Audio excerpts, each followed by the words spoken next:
감사드리며 살아계신 예수 그리스도의 이름으로 기도드립니다. 아멘.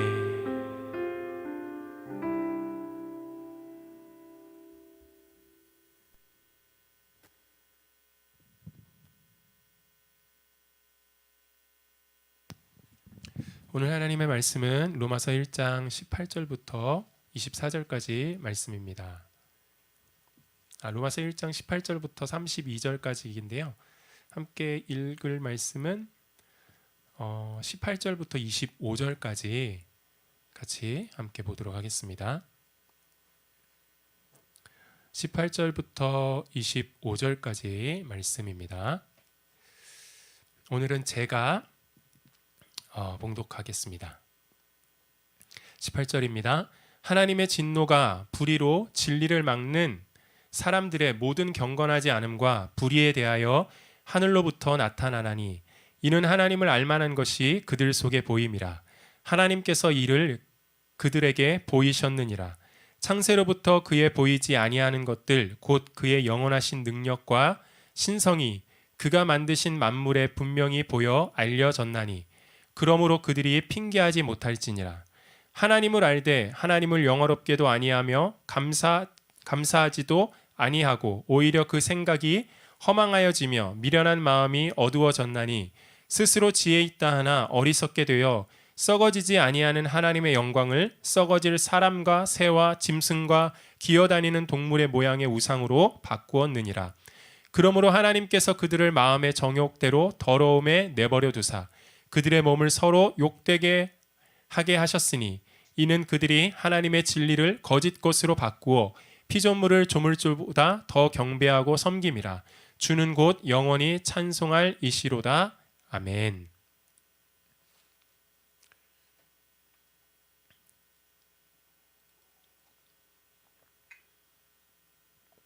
네, 로마서 세 번째 시간인데요. 오늘은 로마서 1장 18절부터 32절 말씀을 가지고 하나님의 진노 아래 놓인 우상숭배자라는 제목으로 하나님 말씀 증거하도록 하겠습니다. 우리가 믿는 복음은 기쁜 소식인데 이 복음은 하나님의 복음이다라고 사도 바울이 우리에게 말씀해주고 있습니다. 하나님의 복음이라는 말의 의미 안에는 우리가 구한 복음이 아니라는 거예요. 하나님 우리에게 이런 기쁜 소식 주세요 라고 해서 하나님이 우리에게 복음을 주시는 것이 아니라 하나님 편에서 준비하시고 하나님 편에서 계획하시고 완성하신 하나님의 복음을 우리에게 주셨다라는 것이죠. 그러므로 하나님이 우리에게 그 복음을 주신 목적이 있을 거 아니에요. 그 목적도 하나님으로부터 나오게 됩니다. 우리가 왜 복음이신 예수 그리스도를 믿어야 합니까? 라고 물으면 많은 신자들이 예수 그리스도를 믿고 죄사함을 얻고 구원함을 얻기 때문입니다 라고 정답을 얘기합니다. 그렇지만 그 정답의 포장을 한꺼풀만 벗겨보면 그 구원의 내용 안에는 어떠한 식의 내용이 담겨져 있냐 하면 예수님이 우리 죄를 예수님이 우리 인생의 문제, 우리 사업의 문제, 자식의 문제, 건강의 문제 해결해 주시니까 믿는다라는 거죠. 예수님이 우리의 인생의 소원을 들어주시니까, 예수님이 이 땅에 우리의 삶을 잘 먹고 잘 살고 형통하게 해주시니까 라는 그런 식의 내용이 이 구원의 내용 안에 담겨져 있다라는 것입니다. 그렇지만 이것이 하나님이 우리에게 주신 복음의 참된 목적이 아니라는 거예요. 하나님의 복음, 예수 그리스도가 우리에게 필요한 근본적인 이유, 하나님이 우리에게 복음을 주신 그 목적이 오늘 로마서 1장 18절에 분명하게 기록되어 있습니다. 제가 18절을 다시 한번 읽겠습니다. 하나님의 진노가 불의로 진리를 막는 사람들의 모든 경건하지 않음과 불의에 대하여 하늘로부터 나타나나니, 하나님의 진노, 하나님의 심판이 나타났기 때문에 하나님이 우리에게 예수 그리스도의 복음을 주셨다라는 것입니다. 이렇게 해석할 수 있는 근거가 있어요. 바울이 16절부터 18절까지의 말씀을 왜냐하면이라는 뜻을 가진 헬라어 접속사가 있어요. 가르라는 접속사 혹은 디오티라는 접속사를 사용하면서 이 16절부터 18절 말씀을 아주 논리적으로 촘촘하게 연결하고 있기 때문에 그렇습니다. 존 스토트라는 아주 유명한 설교자이자 신학자인 분이 쓴 그 로마서 강해의 집을 보면 이 16절부터 18절까지 말씀을 읽어보면 바울이 마치 누군가의 질문에 답하고 있는 것처럼 보인다라고 합니다. 그분의 책에 쓴 그 해설을 제가 읽어드릴게요. 바울이 16절에 이렇게 얘기하죠. 내가 복음을 부끄러워하지 아니하노니. 그러면 마치 질문자가 바울이 이런 질문을 듣고 있는 것처럼 느껴진다라고 해요.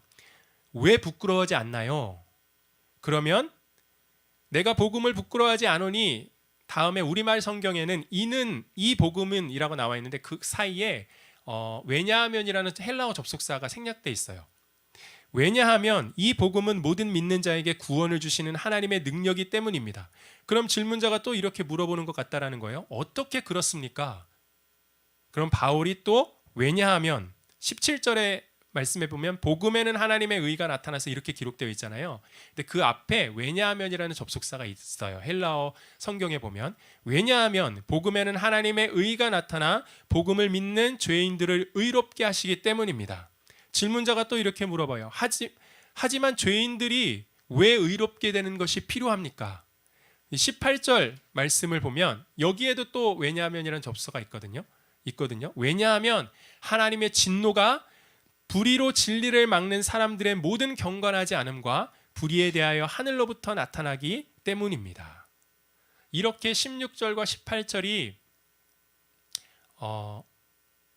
하나로 이렇게 연결되어 있다라는 것이죠. 복음은 모든 믿는 자에게 구원을 주시는 하나님의 능력이고 복음에는 하나님의 의가 나타나서 믿음으로 믿음에 이르게 한다라는 건데 왜 이 복음이 필요하냐 하면 하나님의 진노가 나타났기 때문에 그렇다라는 거예요. 저와 여러분이 이제 몇 주간에 거쳐서 로마서 3장 23절에 이르는 지점까지 이제 갈 거거든요. 근데 거기에 가기까지 설교의 내용이 다소 좀 불편하고 힘들고 어려울 수 있어요. 왜냐하면 이 말씀을 통해서 로마서 1장 18절부터 로마서 3장 23절이라는 이 말씀을 통해서 사도 바울이 말하고 있는 하나님의 진노 아래 있는 자가 바로 나였구나, 바로 나이구나 라는 사실을 점점 더 확인하게 될 것이기 때문입니다. 처음에는 이 이야기가 나와 상관없는 것처럼 느껴질 거예요. 그런데 시간이 지나면 지날수록 이거 내 이야기구나, 이거 내 삶과 다를 바 없구나 라는 것을 알게 될 것이에요. 그때 우리 마음에는 어떤 반응이 주로 일어나냐 하면 피의자가 그 법정 앞에서 자기 범행을 솔직하게 얘기하는 그런 피의자는 거의 없잖아요. 범행 사실을 부인하듯이 우리 안에는 자기 합리화와 변명이라는 수단으로 자꾸 자기를 교묘히 가리고 포장하고 속이고 싶어하는 그런 반응들이 일어날 것입니다. 그런데 여러분 그렇게 속으면 안 돼요. 혹은 스스로를 속이면 안 됩니다. 복음 앞에서 저와 여러분은 실패한 자예요. 무능한 자입니다. 할렐루야 아멘. 그 복음 앞에서 우리의 실패와 무능이 드러나면 드러날수록 우리를 거기서 구원해내시는 하나님의 그 영광, 하나님의 능력을 더욱 나타나게 될 것입니다. 더욱 맛보게 될 것입니다. 그러므로 예수 그리스도의 이 십자가의 복음 앞에서 하나님 앞에서 우리의 무능과 우리의 실패와 우리의 연약함과 우리의 죄와 허물이 드러나는 것을 여러분 두려워하지 마십시오. 오히려 기뻐하십시오. 담대하게 더욱더 그 십자가 앞으로 복음 앞으로 나가시기를 예수님의 이름으로 축복합니다.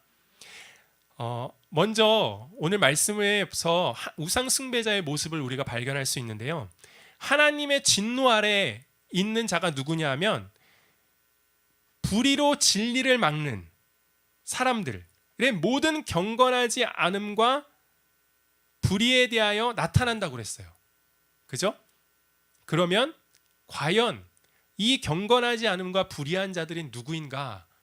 라고 우리가 생각해 볼 수 있잖아요. 그 사람들이 바로 곧 이어 19절부터 23절에 등장합니다. 19절부터 23절에 등장하는 사람들은 어떤 사람들이냐면 하나님이 온 세상 천지 만물을 다 지으셨어요. 그래서 세상 만물을 보면 그 영원하신 창조주의 하나님의 신성과 능력이 나타나 분명히 보여 알 수밖에 없다라고 성경은 기록하고 있습니다. 그런데 그거를 보고 그거를 알면서도 알매도 불구하고 이 19절부터 23절에 나타나는 사람들은 어떤 사람들이냐면 그 하나님을, 창조주 하나님을 인정하지 않고 오히려 자기가 만든 우상을 섬기는, 그 우상의 영광을 돌리는 자들, 한마디로 우상 숭배하는 자들이라는 것이죠. 사랑하는 여러분, 저와 여러분은 온 세상 천지 만물을 보면서 정말 창조주 하나님이 계시구나 라는 것을 믿으십니까? 네, 아멘. 믿을 수밖에 없어요. 양심이 정직하면, 양심이 진실하면 이 세상 만물을 보고 이거는 우연으로 될 수 없는 일들이 너무 많은 거예요. 여러분, 심지어 우리 눈에 보이는 훌륭한 예술 작품이나 아니면 진짜 입이 떡 벌어지게 우리를 만드는 그런 건축 양식들을 보면 그게 우연으로 어떤 먼지들이 오랜 시간에 걸쳐서 쌓여서 그렇게 되었다라고 그렇게 믿는 사람들은, 그런 어리석은 사람들은 이 세상에 단 한 사람도 없잖아요. 반드시 누군가의 손에 의해서, 반드시 저게 만들어지기 전에 누군가의 머리에서 저것이 계획되고 디자인되고 그 설계되고 누군가에 의해서 저것이 만들어졌다는 것을 우리는 어린아이라도 알 수 있습니다. 그죠? 그런데 사람이 만든 예술작품이나 건축 양식보다 훨씬 더 복잡하고 정교하고 세밀한 이 우주 만물이 우연히 생겼다? 먼지가 돌아다니다가 뭉쳐서 무슨 빅뱅의 한 번의 빅폭발에 의해서 몇 억 년에 걸쳐서 이것이 완성되어졌다? 여러분, 이거는 이렇게 생각하는 거는 정상이 아니죠. 정상이. 그죠? 다른 모든 것은 다 누군가의 손에 의해서 만들어졌다고 믿는데 그것보다도 훨씬 더 정교한, 훨씬 더 훌륭한 예술작품인 이 세상에 나란 존재. 여러분, 인간이 생명이 탄생되는 게 얼마나 신비로워요. 그죠? 그런데 그 인간이, 사람이 탄생되는 그 신비로움을 보면서 이게 내가 우연히 이 땅 가운데 태어났다라고 이렇게 말하는 거는, 여러분, 지금 이건 정말 해서는 안 될 말입니다. 과학이 발견해낸 그 수많은 이론 법칙들이 있잖아요. 그 이론 법칙들, 저는 만류 인력의 법칙밖에 모르는데, 그거 말고 뭐 유전자 혹은 양자 물리학, 상대성 이론, 이런 여러 가지 것들이 있잖아요. 근데 이것이 우연히 진화해서 이런 것들이 만들어졌다고요? 여러분, 진짜 양심 있는 과학자들은 진화를 믿지 않아요. 우연을 믿지 않아요. 신이라는 존재를 양심상 거부할 수 없게 된다는 것입니다. 사랑하는 여러분, 창조는요, 이 세상은 과학으로 증명해낼 수 없는 신비예요. 그래서 어느 것을 믿을 것이냐의 믿음의 문제입니다. 내가 창조를 믿을 것인가? 내가 우연, 내가 진화를 믿을 것인가? 왜냐하면 그 증명이 안 되기 때문에 그래요.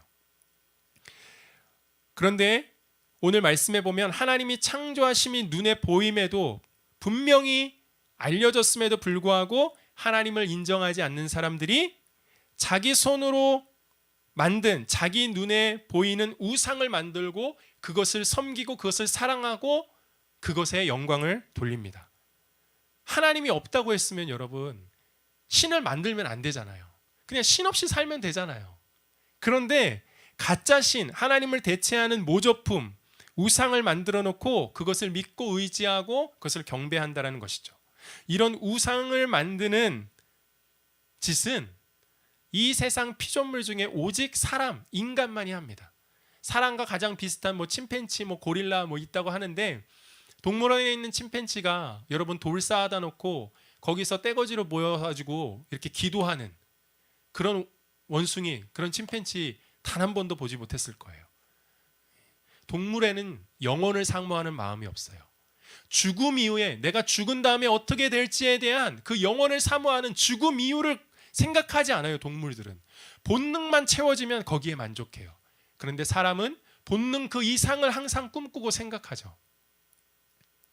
왜 우상을 만들까? 사람들이 살아계신 하나님을, 창조주인 하나님을 찾지 않고 애써 그 하나님을 부인하고 왜 다른 가짜, 다른 모조품, 거짓된 신을 만들어 놓고 그것을 경배할까요? 그 이유가 24절에 나와 있습니다.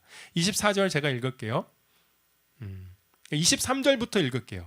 썩어지지 아니하는 하나님의 영광을 썩어질 사람과 새와 짐승과 기어다니는 동물의 모양의 우상으로 바꾸었느니라. 24절, 그러므로 하나님께서 그들을 마음의 정욕대로 더러움에 내버려 두사. 우상을 섬기는 자들을 하나님이 어떻게 하셨대요? 그들의 마음의 정욕대로 내버려 두셨대요. 이 말을 유추해 보면, 거꾸로 유추해 보면 그들이 우상을 만드는 목적이 뭐예요? 그 마음의 정욕을 추구하기 위함입니다. 자기들의 마음의 정욕을 추구하기 위해서 우상을 만든다라는 거예요.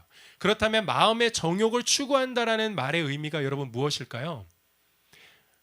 여러분, 원래 인간은 하나님과의 인격적인 교제와 만남을 통해 하나님을 알고 하나님을 사랑하는 것을, 하나님을 사랑함으로 자기 인생의 참된 의미와 만족과 기쁨을 누리는 존재로 지음받았어요.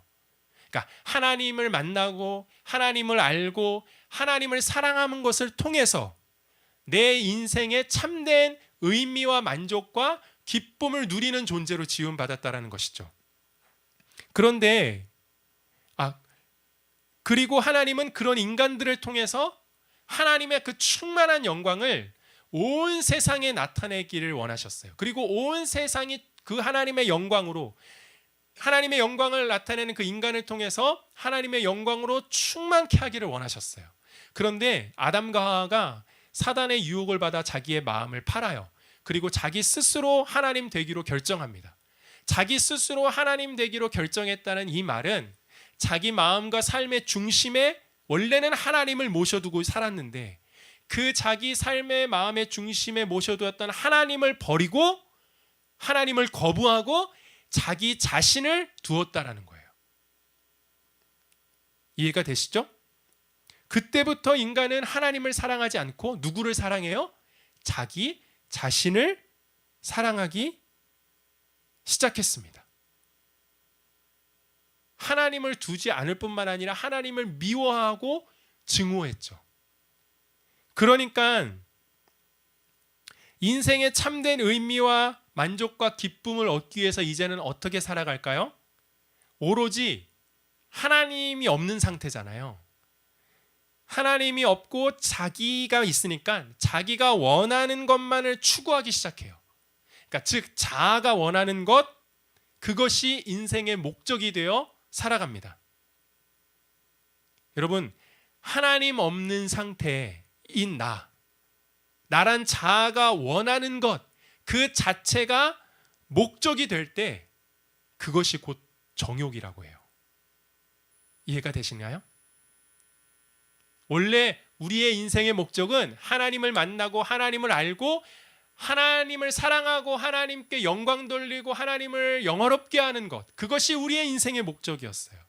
그런데 내 삶의 중심에서 하나님을 거부하고 미워하고 증오하고 몰아내고 내 자신을 내 삶의 중심에 두자 오로지 내가 원하는 것만을 추구하는 것을 통해 내 인생의 참된 의미와 만족과 기쁨을 얻으려고 했다는 것이죠. 자아가 원하는 것 그 자체가 목적이 될 때 그것이 곧 정욕으로 변질됩니다. 하나님은 인간에게 다양한 욕구를 주셨어요. 아멘이신가요, 여러분? 그런데 하나님이 인간에게 주신 이 모든 욕구는 자는 욕구, 성취하고 싶은 욕구, 먹는 욕구, 성적인 욕구, 이 모든 욕구를 하나님이 우리에게 허락해 주셨어요. 근데 이 인간에게 주신 모든 욕구는 궁극적으로 한 가지 목적을 지향하고 있습니다. 그 한 가지 목적이 뭐예요?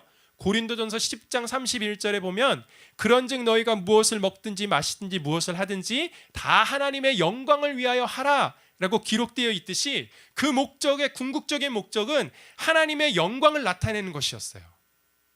우리가 먹고 자고 일하고 성취하고 누군가를 도와주고 싶고 기뻐하고 누군가를 사랑하고 가정을 이뤄서 이런 성적인 욕구도 모든 욕구가 다 하나님의 영광을 나타내는 것이었어요. 하나님을 기뻐하는 것이었어요. 그것을 통해서 하나님을 더 사랑하는 것이었어요. 그런데 하나님이 주신 이 궁극적인 목적을 버리고 오직 내가 중심이 돼서 내가 원하는 나의 원함, 그 욕구 자체를 목적으로 삼은 것이죠. 여러분, 특별히 바울은 로마서 1장 24절 이후부터 성적인 타락을 구체적으로 다루고 있기 때문에 이 부분을 잠시 살펴보길 원합니다. 하나님은 인간에게 남성과 여성이라는 성과 함께 성적인 욕구를 주셨어요. 인간 안에 있는 이 성적인 욕구에는 목적이 있다고 그랬죠? 그 목적이 뭐냐면 하나님이 정하신 결혼이라는 언약 그 관계 안에서, 즉 한 남편과 한 아내가, 남자와 여자가 서로 한 몸이 되어 하나가 되는 것, 이 진정한 연합의 기쁨을 맛보게 하기 위해서 하나님은 우리에게 성을 주셨죠. 성적인 욕구를 주셨죠. 그래서 이 결혼 관계 안에서 이 기쁨을 누림을 통해서 하나님의 완전한 연합, 하나님의 사랑, 섬김, 희생, 헌신, 이러한 것들을 더 풍성히 맛보고 누릴 수 있도록 하나님이 조치해 놓으셨어요. 그래서 서로가 서로를 더 사랑하면 사랑할수록 하나님의 사랑이라는 것이 이런 거구나, 하나님이 우리에게 이런 충만한 기쁨을 맛볼 수 있도록 하나님이 이런 놀라운 은혜를 주셨구나, 선물을 주셨구나. 그래서 하나님을 더 기뻐하고 그 행복한 가정을 통해서 하나님의 더 영광을 나타내고 이렇게 하셨던 것이죠. 그런데 인간이 하나님을 거부하고 하나님의 자리에 오른 후에 이 하나님의 영광을 위해서, 하나님의 영광을 나타내는 이 목적을 버리고 오로지 자기 안에 있는 이 성적인 욕구 그 자체를 목적으로 삼자 건강한 성적인 욕구가 정욕으로 변질된 거예요. 목적을 잃어버렸기 때문에 그렇습니다, 여러분. 하나님이 주신 목적, 그 목적을 잃어버리면 타락해요. 아멘이신가요? 정욕은 하나님의 목적을 잃어버린 잘못되고 그릇된 성적인 욕구를 가리켜요. 여러분, 이스라엘 백성들이 구약 역사 내내 버리지 못했던 우상이 있어요. 그 우상이 뭐냐면 바알과 아세라라는 우상이에요. 바알과 아세라라는 우상은 이스라엘 백성이 가나안 땅에 들어가기 전에 가나안 7족속들이 신봉했던 우상이에요. 바알은 하늘을 관장하고 아세라는 땅을 관장하는 신이었어요. 그래서 하늘에서 바알이란 신이 적절하게 비를 내려주면 땅을 관장하는 아세라는 신이 비를 받아서 농사를, 한마디로 소출을 풍성하게 맺게 하는 풍요의 신, 다산의 신이었습니다.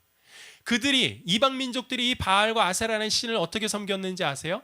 바알과 아세라는 신전을 만들어 놨어요. 오늘날 예를 들자면 예배당처럼 바알과 아세라를 예배하는 예배당 신전을 만들어 놓고 거기서 그 바알과 아세라를 어떻게 예배했는지 아십니까? 정식 고용된 신전, 이런 말을 표현해서 죄송합니다, 신전 창기들, 몸을 파는 창기들을 정식 거기다 고용해 놓고 거기서 그 신들을 섬긴다라는 그 명목으로 온갖 난잡한 성적인 행위를, 성관계를 거기서 맺었습니다. 그러면 바알과 아세라가 그 성적인 그 모습을 보고 흥분한다라는 거예요. 웃기죠, 여러분? 그러면 하늘에서 비를 내려준다라는, 그러면 땅에서 풍성한 소출을 맺게 해준다라는 거예요. 여러분, 이 바알과 아세라를 누가 만들었어요? 가나안 7족속이 만들었어요. 어디 하늘에서 그들이 계시를 받아서 만든 우상이 아니라 자신들 마음 안에 있는 원래 그 그릇된 목적을 잃어버린 그 정욕을 추구하기 위해서 그걸 합리화시키고 정당화시킨 수단으로 바알과 아세라는 신을 만들어 놓고 명목을 만들어 놨으니까 얼마나 그냥 대놓고 대낮에 그 짓을 할 수 있겠어요. 그죠? 그리고 태어난 아이들이 있을 거 아니에요. 이름 엄마도 모르고 아빠도 모르는 그런 아이들. 그런 아이들을 어떻게 해요? 또 몰래게라는 신에게나 제물로 바칩니다. 처리하기 곤란하니까 불로 태워서 바치는 거예요. 여러분, 이게 하나님의 진노 아래에 있는 우상 숭배하는 악한 인간들이 하는 짓거리들이었어요. 그런데 이스라엘 백성들이 가나안 땅에 들어와서 어때요? 그 바알과 아세라를, 그 신을 섬기는 이방 민족들을 보는 거예요. 그리고 여호와 하나님을 자기 마음의 중심에서 버리고 바알과 아세라로 그들이 향하기 시작하죠. 왜 그래요? 자기들 안에 있는 원래 그 그릇된 그 정욕을 추구하기에 딱 맞기 때문에 그렇다는 것이죠. 딱 맞는 우상이었어요. 이 성적 타락이 바울이 로마서를 쓰던 로마 시대에도 만연했습니다.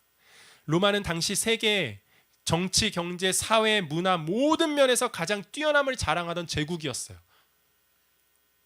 그런데 그렇게 화려한 영광을 겉으로 뿜어내는 그 로마 제국의 영광을 한꺼풀만 벗겨내면 그 안에는 엄청난 부패함, 특히 성적 타락이 있었다는 것입니다. 그 성적 타락이 어디까지 갔냐 하면 역사가들의 기록에 의하면 그 부유층 사람들이 있잖아요. 그 부유층의 남성들이 많은 경우에 어린 남자아이들을 데리고 다녔다라고 해요. 그러니까 이 어린 남자아이들을 왜 데리고 다녔냐면 그들과 성적인 관계를 맺기 위해서. 그러니까 한마디로 파트너였어요. 동성애.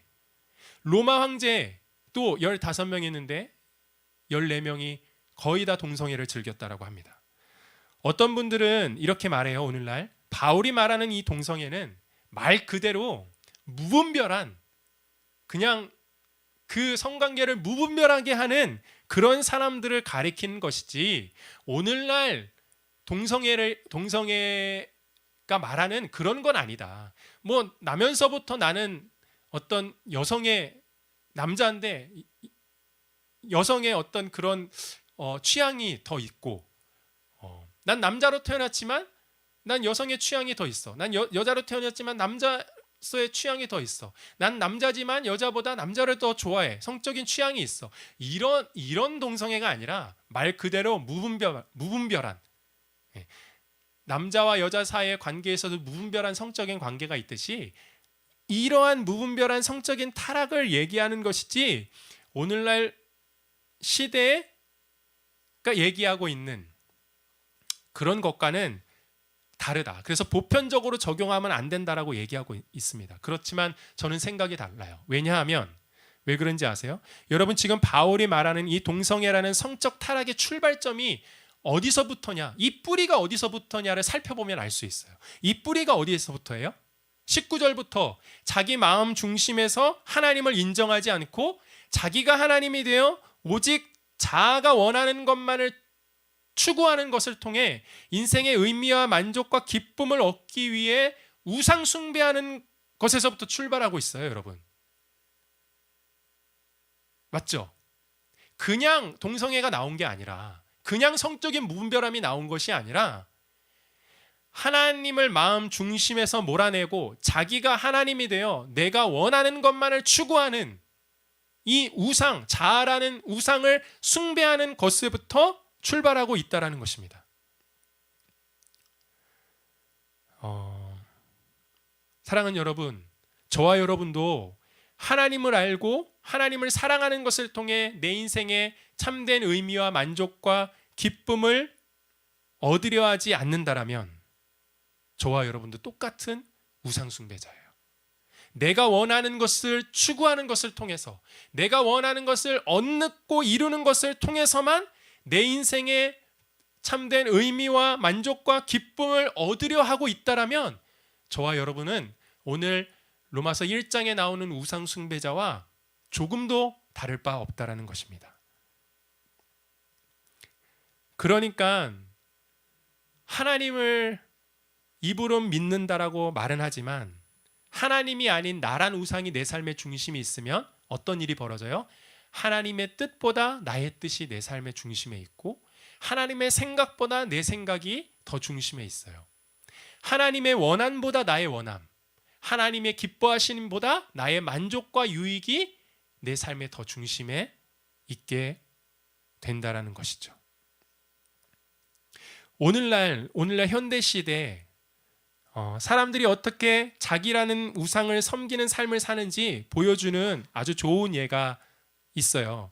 제가 그 팀 켈러 목사님이 쓰신 책에서 한 여자의 한 여인의 그 삶을 기록되어 있는데, 이 팀 켈러 목사님이 설교할 때 예화로 쓴 여인의 삶인데요. 이름은 나와 있지 않은데, 이 여인이 처음에는 보수적인 교회를 다니면서 내가 윤리적으로 도덕적으로 정말 반듯한 삶을 살아야겠다라고 마음을 먹습니다. 그런데 어느 순간 점점 자기 자신이 그 윤리와 도덕에 억압되어 있다는 사실을 깨닫고 끝내는 교회를 떠나요. 그리고 그 후에 그 여성이 한 남성을 만납니다. 그리고 사랑에 빠져요. 자신이 윤리적인 삶, 깨끗하고 도덕적으로 살아야지라는 삶을 통해서 얻지 못했던 인생의 의미와 만족과 기쁨을 이 남자를 통해서 얻게 되어집니다. 그런데 여러분, 인간의 사랑은 조건적이잖아요. 반드시 흔들리잖아요. 이 남자를 통해서 내 삶의 의미와 만족을 느낄 수 있다라고 생각했는데 그 남성과 헤어집니다. 그러니까 얼마나 마음이 공허했겠어요. 그때 그녀의 친구가 그녀에게 너의 정체성을, 너의 삶의 만족과 기쁨을 도덕적인 삶, 어떤 남자와의 어떤 그 사랑, 이성에서 찾지 말고 열심히 일해서 네가 원하는 것을 성취하는 것을 통해 찾아라 라는 말을 들어요. 그리고 그때부터 열심히 일하고 열심히 교육받고 해서 자기가 원하는 일을 성취합니다. 그런데 자기가 원하는 일이 성취됐지만 그 일을 해나가면서 위기를 만날 거 아니에요. 그때 또 일이 잘 되어지지 않는 상황이 오면은 이전에 느꼈던 그 똑같은 불안한 감정, 삶의 만족과 기쁨이 없어지고 내 인생의 의미를 잃어버리는 그런 상황에 떨어지게 되어집니다. 그때 어떤 또 한 사람이 그녀에게 와서 당신은 일을 너무 많이 하고 있어요. 그러니 당신의 그 능력으로 가난한 사람, 불쌍한 사람들을 한번 도와줘 보세요. 구제하는 삶을 살아보세요. 봉사하는 삶을 살아보세요. 라고 합니다. 그리고 그때부터 열심히 누군가를 도와주는 삶을 살아가죠. 그런데 이 봉사활동 끝에 그녀가 경험한 것은 뭐냐면 탈진이었어요. 내 것을 다 쏟아부어주고 누군가를 섬겼는데 그러면 인생의 참된 만족과 기쁨을 얻을 수 있다라고 생각했는데 결과는 그게 아니었어요. 탈진이었어요. 이 모든 과정을 전한 후에 그녀가 다음과 같이 말했다라고 합니다. 처음에는 내가 윤리적으로 살았기 때문에 내가 의미와 가치 있다고 생각했다. 그리고 내가 아름답기 때문에 내가 가치 있다고 생각했다. 그 후 내가 성공적이기 때문에 내가 가치 있다고 생각했다. 마지막으로 내가 누군가에게 도움이 되기 때문에 내가 의미 있다라고 생각했다. 나는 그동안 나 자신을 구원하기 위해 최선을 다해 노력하는 것이다. 여러분, 도덕적으로 윤리적으로 바르게 살아가려고 하는 것, 어떤 한 사람을 만나서 사랑에 빠지는 것, 열심히 일해서 성취하는 것, 누군가를 도와주는 것, 그 자체는 나쁜 게 아니에요. 그런데 이 여인의 삶의 문제가 뭐예요? 그 삶의 마음의 중심에 그녀를 통해서 영광 받으실 살아계신 하나님이 계시지 않는다라는 거예요. 하나님을 인정하지 않고 자기 자신을 삶의 중심에다 올려놓고 자기가 원하는 것만을 추구했다라는 것이죠. 이것이 오늘날 현대인들이 살아가고 있는 우상 숭배의 삶이에요. 나라는 신, 나를 하나님으로 거기다 세워놓고 오로지 내가 원하는 것, 오로지 내가 추구하는 것만을 위해서 살아간다라는 것입니다. 하나님보다 우리의 삶의 중심에 놓고 있는 것, 나라는 것, 나라는 우상, 그것이 바로 우상 숭배인 것입니다. 이 우상 숭배의 결과가 26절부터 25절부터 쭉 나와 있어요. 사랑하는 여러분, 우상 숭배는 여러 가지 죄악 중에 한 가지가 아니에요. 하나님을 인정하지 않는, 내 삶의 중심에 하나님을 두지 않는 이 우상 숭배는 이 세상에서 일어나는 모든 죄악의 근원이고 뿌리입니다. 거기서부터 모든 죄의 행위들이 나오는 거예요. 28절부터 32절까지 말씀을 제가 읽겠습니다. 우리 그 PPT 그 화면에도 한번 띄워주세요. 28절부터 32절까지 말씀. 또한 그들이 마음에 하나님 두기를 싫어하매 하나님께서 그들을 그 상실한 마음대로 내버려 두사 합당하지 못한 일을 하게 하셨으니 곧 모든 불의, 추악, 탐욕, 악의가 가득한 자요, 시기, 살인, 분쟁, 사기, 악독이 가득한 자요, 수군수군하는 자요, 비방하는 자요, 하나님께서 미워하시는 자요, 능욕하는 자요, 교만한 자요, 자랑하는 자요, 악을 도모하는 자요, 부모를 거역하는 자요, 우매한 자요, 배약하는 자요, 무정한 자요, 무자비한 자라. 그들이 이 같은 일을 행하는 자는 사형에 해당한다고도 하나님께서 정하심을 알고도 자기들만 행할 뿐 아니라 또한 그런 일을 행하는 자들을 옳다 하느니라. 여기 말씀에 보면 28절의 말씀에 보면 그들이 마음에 하나님 두기를 싫어하매, 하나님 두기를 싫어하고 누구를 두었어요? 자기 자신을 두었어요. 그러자 어떤 일이 벌어져요? 제가 읽어드렸던 이 수많은 삶에서 여러 가지 죄악들이 나타난다는 거예요. 그런데 더 끔찍한 일이 생겨요. 그것이 뭐냐면 32절에 나와 있어요. 그들이 이러한 짓을 행하고도 하나님의 진노와 심판을 두려워하지 않아요. 개의치 않아요. 32절 말씀 제가 다시 한번 읽어볼게요.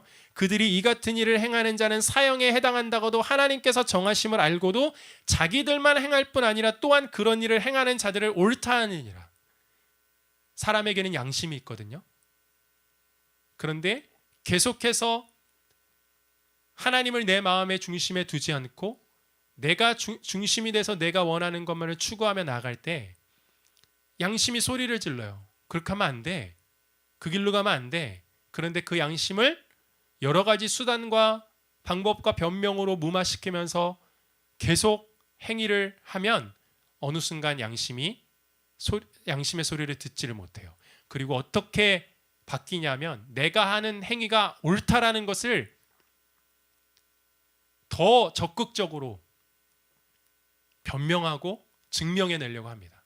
심지어는 다른 사람 또 그 행위를 하도록 만들어요. 괜찮다라는 거죠.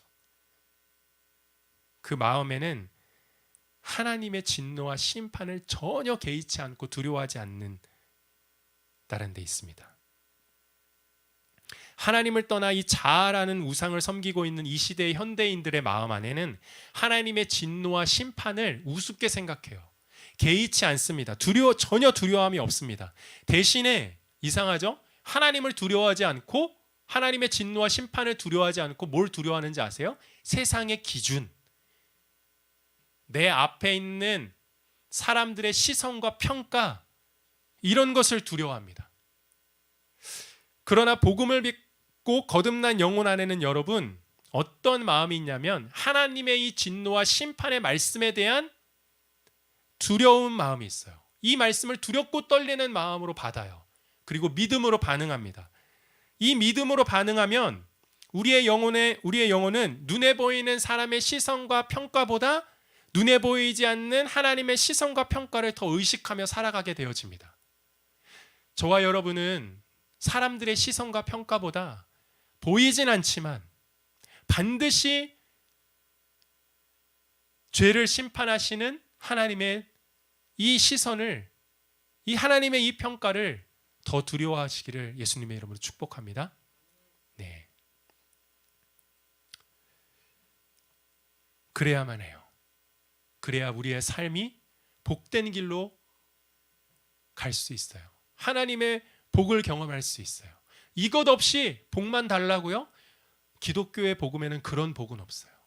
하나님의 시선과 평가보다 하나님의 진노와 심판을 두려워하지 않으면서 세상과 눈에 보이는 사람과 시선의 평가를 더 두려워하면서 살아가는 사람에게 하나님은 절대로 하나님이 아니라 자기가 알아서 복을 걷어차고 멸망의 길로 걸어갈 수밖에 없습니다.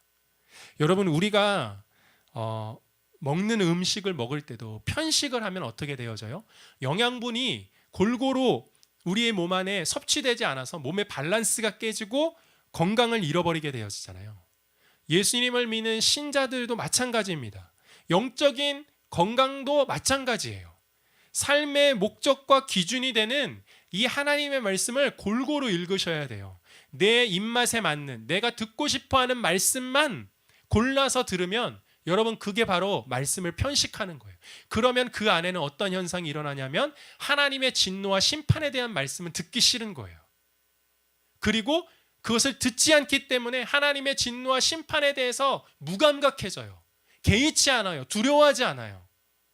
그러면 신앙은 점점 더 균형을 잃고 병들게 되어집니다.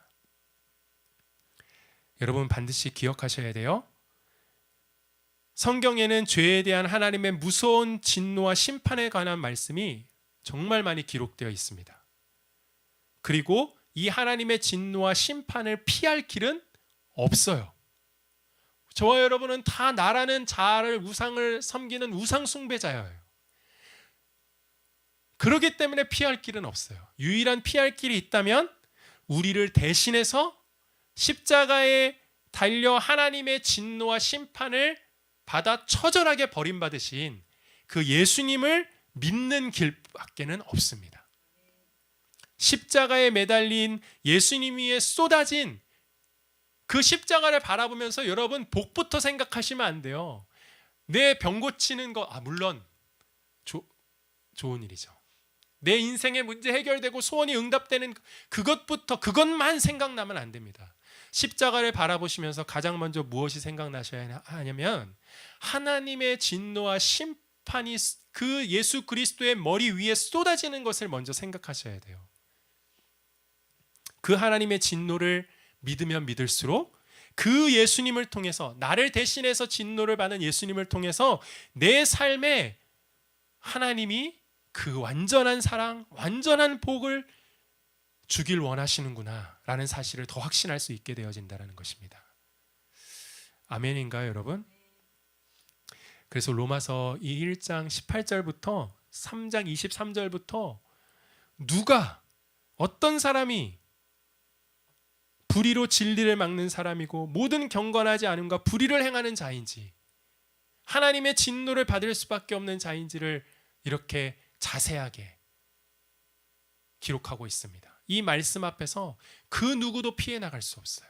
아, 그렇구나. 내가 하나님의 진노 아래 있었던 자였구나 라는 사실을 하나님이 처절하게 깨닫게 하신 후에 거기서 끝나는 것이 아니라 그 진노 가운데서 우리를 구원하기 위해서 그 아들을 십자가에 내어주셨다라는 사실을 우리로 하여금 보게 하실 것입니다. 그리고 알게 하실 거예요. 아, 우리를 향한 하나님의 생각은 진노가 아니라, 재앙이 아니라 영원한 어마어마한 하나님 편에서 준비해 놓으신 하나님 수준의 복이구나, 하나님 수준의 영광이구나 라는 사실을 깨닫게 될 것입니다. 이런 은혜가 저와 여러분의 삶 가운데 임할 줄 믿습니다. 우리 말씀을 생각하시면서 찬양 드리고 하나님 앞에 같이 기도하는 시간 갖도록 하겠습니다.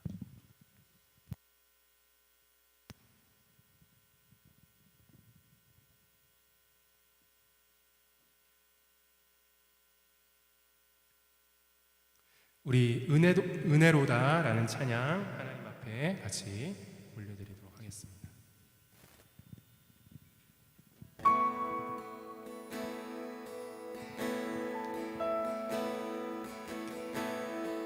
시작됐네 우리 주님의 능력이 나의 삶을 다스리고 새롭게 하네, 새롭게 하네, 자유하네 죄와 사망으로부터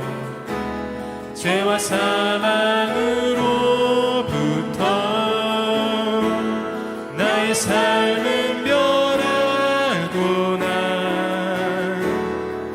충만하네 은혜로다 주의 은혜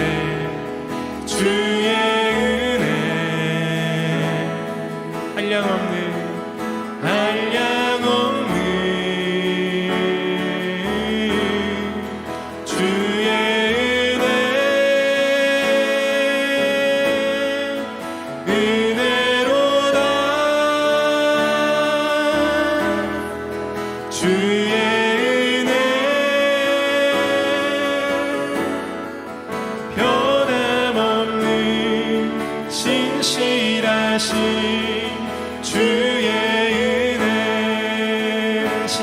시작됐네, 시작됐네. 우리 주님의 능력이 나의 삶을 다스리고 새롭게 하네. 자유하네. 죄와 사망으로부터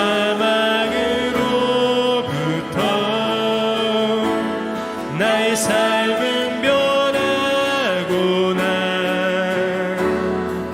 충만하네. 은혜로다, 은혜로다. 주의 은혜, 주의 은혜. 한량없는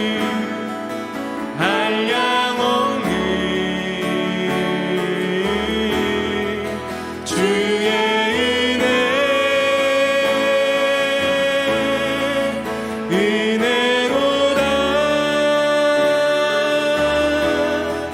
주의 은혜,